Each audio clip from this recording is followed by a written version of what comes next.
c'est que la première implique un changement complet quant à la structure canadienne telle qu'elle résulte actuellement de l'acte octroyé il y a 100 ans par la reine d'Angleterre et qui créa la fédération. Cela aboutira, à mon avis, forcément à l'avènement du Québec au rang d'un État souverain et maître de son existence nationale, comme le sont de par le monde tant et tant d'autres peuples, tant et tant d'autres États qui ne sont pas si valables, ni même si peuplés que le Québec.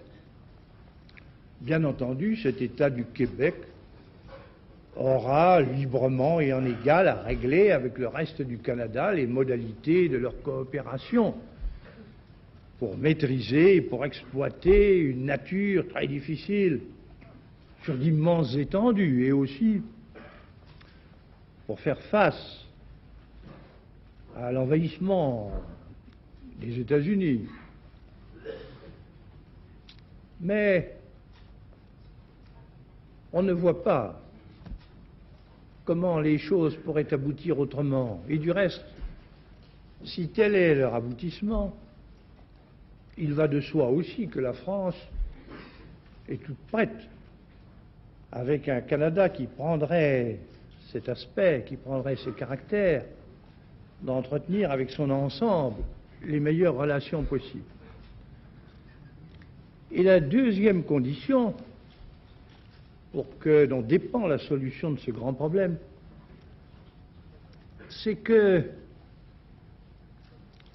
la solidarité de la communauté française de part et d'autre de l'Atlantique s'organise. Or, à cet égard, les choses sont en bonne voie.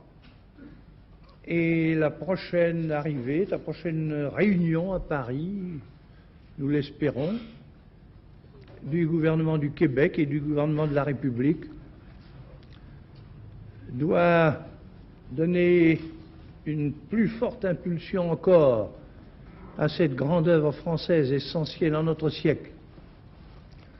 À cette œuvre devront d'ailleurs participer, dans des conditions qui seront à déterminer, tous les Français du Canada qui ne résident pas au Québec et qui sont 1,5 million.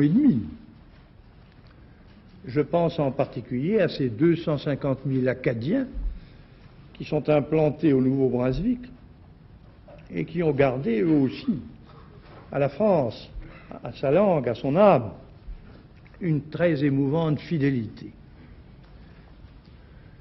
Au fond, nous tous Français, que nous soyons du Canada ou bien de France, nous pouvons dire comme Paul Valéry l'écrivait, j'en ai pris note, quelques jours avant de mourir.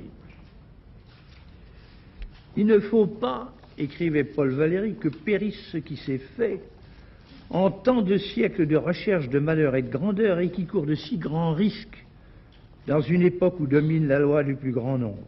Le fait qu'il existe un Canada français nous est un réconfort, un élément d'espoir inappréciable. Ce Canada français affirme notre présence sur le continent américain.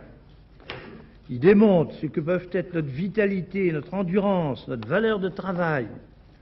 C'est à lui que nous devons transmettre ce que nous avons de plus précieux, notre richesse spirituelle. Malheureusement, trop de Français n'ont sur le Canada que des idées bien vagues et sommaires. Et Paul Valéry concluait, ici s'intégrerait trop facilement une critique de notre enseignement. Ah, qu'est-ce qu'il aurait dit de notre presse s'il avait vécu assez pour lire tout ce que tant et tant de nos journaux ont publié à l'occasion de la visite que le général de Gaulle a faite aux Français du Canada. Allons, allons. Pour eux aussi, pour eux surtout, il faut que la France soit la France